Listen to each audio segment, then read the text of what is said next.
how to sell stocks with Cash App investing. Hi everyone, welcome back to our channel How to Geek. In today's video, I'll simply guide you on how you can actually sell your stocks with Cash App, so make sure to watch the video till the end. So if you've basically bought some type of stocks on Cash App, you can open up Cash App and I'll show you how you can sell them. If you've already invested in a stock, you'll find this investing tab at the bottom of these menu icons.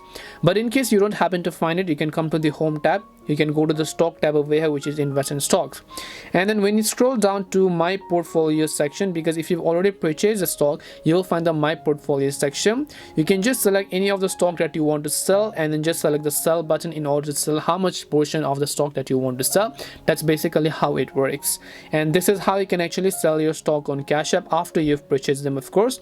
We hope the video was really helpful, and if it did help you, make sure to leave a like and subscribe to the channel. If you have got any more questions, feel free to leave them down. Thank you very much for watching till the end, and see you in the next video.